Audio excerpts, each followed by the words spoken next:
আমাদের সমস্যা হচ্ছে ইসলাম যদি সবাই যদি ইসলামের দাওয়াত দিতে চায় সবাই দাওয়াত দেবে, কিন্তু আমরা মনে করি না আমি একাই দেব, ঠিক কি না?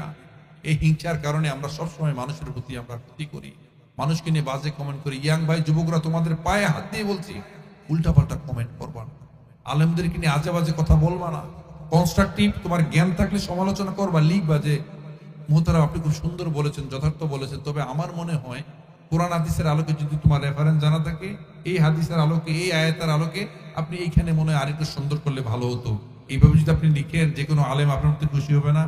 দোয়া করবে না? হাজারি সাহেবের জন্য প্রাণপণে দোয়া করবেন। এরা হচ্ছে আমাদের দেশের সম্পদ, এরা আমাদের সম্পদ। একটা দেশের প্রধানমন্ত্রী যদি আসে, তাদেরকে বিরিয়ানি খাওয়াতে হয়, লক্ষ লক্ষ টাকা খরচ করতে হয়, হাদিয়া তো হওয়া দিতে হয়, শাহবাগি বিরিয়ানি খাওয়াইতে হয়, তারপরে লোকজন আসে না। আরেক লোককে দেখার জন্য কমসে কম 20 থেকে 25 লক্ষ লোক চলে আসে।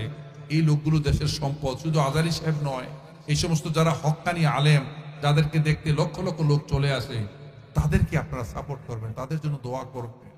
আসলে ভাই, আল্লাহ রাসূলের কাছে ওহী আসতো, ওহী দ্বারা পরিচালিত হতো, এরপরও তখনকার দিনের মানে আলেম টাইপের যারা ছিল তারাই আল্লাহ রাসূলের সমালোচনা করেছে, ঠিক কিনা? বর্তমান সময় আমাদের কাছে ওহী আসে না, আমাদেরকে শয়তান অনেকভাবে পরিচালনা করে।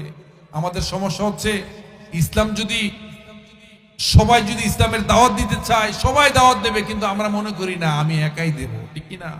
এই হিংসার কারণে আমরা সবসময় মানুষের প্রতি আমরা ক্ষতি করি, মানুষকে নিয়ে বাজে কমেন্ট করি। ইয়াং ভাই যুবকরা, তোমাদের পায়ে হাত দিয়ে বলছি, উল্টাপাল্টা কমেন্ট করবা না, আলেমদেরকে নিয়ে আজে বাজে কথা বলবা না, কনস্ট্রাকটিভ তোমার জ্ঞান থাকলে সমালোচনা করবা, লিখবা যে মুহতারাম আপনি খুব সুন্দর বলেছেন, যথার্থ বলেছেন, তবে আমার মনে হয় কোরআন হাদিসের আলোকে যদি তোমার রেফারেন্স জানা থাকে, এই হাদিসের আলোকে, এই আয়াতের আলোকে আপনি এইখানে মনে হয় আরেকটু সুন্দর করলে ভালো হতো, এইভাবে যদি আপনি লিখেন, যে কোনো আলেম আপনার প্রতি খুশি হবে না? দোয়া করবে না? আর আপনি যদি উল্টাপাল্টা কমেন্ট করেন, সেটা তো আল্লাহর কাছে পৌঁছাবে। তো আপনারা সবাই ভালো থেকো। আমার সম্মানিত মা বোন যারা আমার কথা শুনছে, সবার প্রতি আমি কৃতজ্ঞতা প্রকাশ করছি।